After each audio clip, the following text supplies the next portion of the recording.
Hello all you people out there in TV land. My name is CB Studios, also known as Kurt, and to head you off at the past to begin with, yes, I had a haircut. I think this is the first haircut I've had since I started this channel. We are back. Where are we back? In the workshop. And what are we back doing? We're back working on the Beetlejuice Tombstone. Yeah! So if you guys had watched part one, we had a bit of Halloween hunting and we started with working on the Beetlejuice Tombstone. You would have seen it basically as a big styrofoam block cut roughly to shape. We had the lettering cut out, which is awesome, and we tested it with some LED lighting. Now, we're at the point now where we have a base, we have a giant tombstone, we have lettering cut out, and we're ready to start doing some more intensive work. What I'm going to show you now, I've done some stuff off camera. I think we've got a little bit of time-lapse footage that we'll put in just as I'm talking here, but I started testing out doing the foam coat. Now, what do I mean by foam coat? I've got two products that I use to do this foam coating thing. We have Hotwire Foam Factory's exterior foam coat, which is a powder, which we explained in the first video. We have Hotwire Foam Factory's Boost, which strengthens foam coat, and this is a liquid. Now, the way that this works is you can mix the exterior foam coat just with water to make sort of a paste. It'll dry, I believe. It must be a gypsum base or something like that. Not entirely sure exactly what it is, but I use it and it's great. The exterior stuff is designed for exterior use, so to live outside. It's really cool because it's got that nice gritty texture, works really well. And if you mix a mix of Boost and water at 1-to-1 ratio roughly, and then mix your exterior foam coat in, it's supposed to make it an incredibly strong, very durable hard shell coat. So that's what I've done. Now the video that you've seen, I've tested out and done some smaller pieces. Then off camera, I've gone through and done another coat. I've actually tinted it with some acrylic paint to try and get it a bit of a darker color. And the reason that I've started doing this off camera and started doing this before I've built my demons or my gargoyles or whatever that you want to call them, the reason I've started that early is because I want to fit some red plastic into the lettering so that it's all sealed and it hides all my lights. So this was also done off camera, but this is my red plastic. Now this is the same plastic that you saw me use for my Beetlejuice sign, the marquee sign. It's the same plastic frame that I used for that. It's just some offcuts. And I actually used the red Tamiya modeling spray that I used for the lights. I used it on the plastic. And this worked really, really well. This is going to be siliconed in, so silicone adhesive, stuck in behind my lettering on my tombstone so that it's all sealed and holds everything in place. It should be weatherproof with that, which is great. But before I fit that in, I've got to have all of the lettering foam coated and I want to have it painted. The letters are kind of deep, even though we've gone for the shallower sort of top cap, but I don't want to have to try and really daintily paint around that, and I don't want to have to try not to get foam coat on my plastic. I don't want to have to mask off the plastic. I want to have the lettering and the arrow done and ready to go before I fit my plastic in there, just for laziness and make it a little bit easier. So let's have a look and see where we're at. So you'll have to excuse the handheld bit here, but this is where we're at for the tombstone. Now you can see we've got this really nice finished edge. I've gone through and done a little bit of texturing as well, so we're quite rocky. We've got this nice rough texture, which will be blended in with some paints, so it won't quite look so brushed. And then we have the Here Lies Beetlejuice. Oh, fucking hate that noise. We've got the Here Lies Beetlejuice lettering. You can see that gray base coat's going to work really, really nicely. I will still need to cut out the little center holes for these pieces, so specifically the B, and then we've got two E's on the top line that are going to need that as well. My idea with that is they're going to be permanently mounted to the plastic, so it'll give that nice sort of floating look. It's going to look really, really cool. And then yeah, we'll basically go around all of the lettering, so it'll all be sealed in, and it's all going to be really nice, and we're not going to get water trapped in it if it rains, when it rains. So yeah, we're going to start with that. Very cool. So, we've got a hard shell coated, or started to hard shell coat our tombstone. We've got our plastic sorted. We've got our lights sorted. The next thing we need to sort is going to be our gargoyles, or our gremlins, or whatever the fuck you want to call them on the top. I wanted to use styrofoam skulls, because styrofoam is going to, well, it's going to glue really well to that, because fuck yeah, it's all styrofoam. and they should be able to be found pretty easily and cheaply. Right? Right? Fucking no. They were really hard to find. None of the bargain stores had them. Kmart here in Australia, obviously not in the States, didn't have them. Target didn't have them. Woolworths and Coles don't even have their fucking Halloween stock out yet, and we're like not even the end of September. Almost the end of September, so like fucking... But Big W to the expensive rescue. Big W's, I guess, the closest thing we'd have to a Walmart, and they've got a pretty solid Halloween selection. So let me dig in this bag. For way more than I wanted to spend, did I grab the... I didn't grab the one without a tag. Way more than I wanted to spend, I got these, which are a styrofoam hanging skull. It's a hanging skeleton head. Hanging skeleton head, yay! These fuckers were $7. So I spent $21 on 3 skulls, which is not really what I wanted to do, but they're nice. They're lightweight. They are styrofoam. Excellent. You can hear the scrapey noise. And they've got this weird fucking like hair and gauze and stuff on the top. So what I'm going to do is I'm going to rip that off, and then these are going to be the start of my skeletons. They're a little bit more stylized than your regular skull, so awesome. That works really well for me. I'm very happy with that.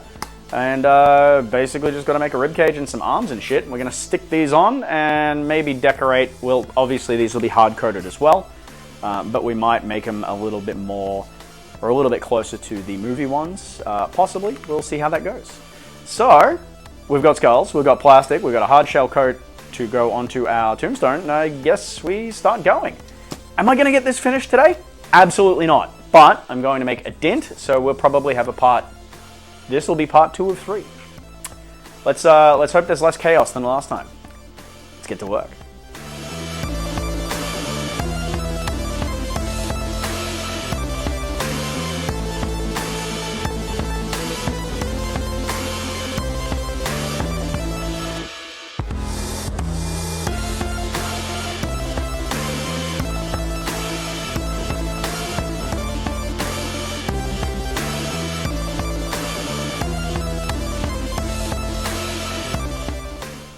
Alright, we're checking back in. Now, I have just gone through like a 5-minute thing on what I've done and all of my explanations and realized I didn't hit record on the camera because I'm an idiot. So, what you've seen me do is hog out and assemble my styrofoam gargoyles on here. We'll give you a nice, or a bit of a close-up. Ooh. Come on, say it with me. I can hear you through the screen. Alright, so... we've got those bits done, or at least ready to go. There's not a whole lot more shaping that's going to need on these guys. I'll hit them with some sandpaper, try and smooth off some of the sharper edges, and I'm just going to fucking smack them with the FoamCoat.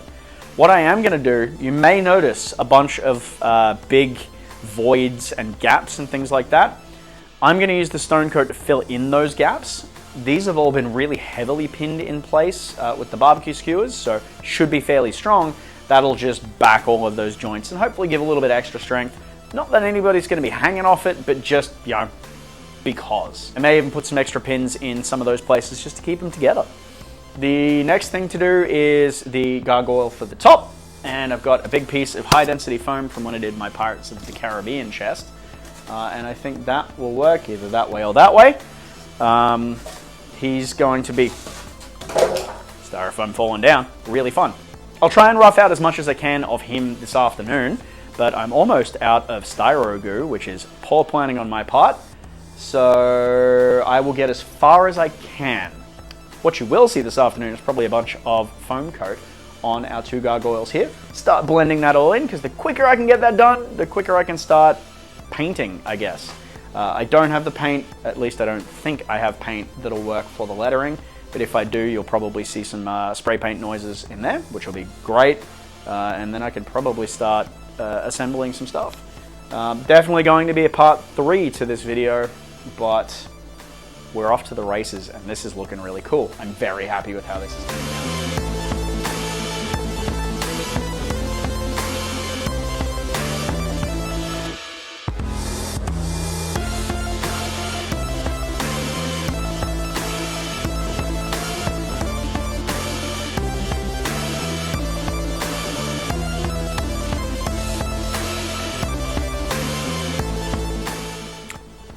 Alright guys, gals, non-binary pals, and demons from the netherworld. We're going to stop for today, but we've made a hell of a lot of progress. So, I'm going to give you a look at what we've got, talk you through what I'm going to do, talk you through what my plans are, and we should be pretty well good to go on part 3. So, as you've watched in all of the time lapse, we have done the gargoyles. Let me just get you in frame. We'll try that. Yeah. Crad. Alright, so we've done almost all of the gargoyle work. Now, I have done some parts and I have ignored other parts, and I will talk you through my mentality of that just as we go.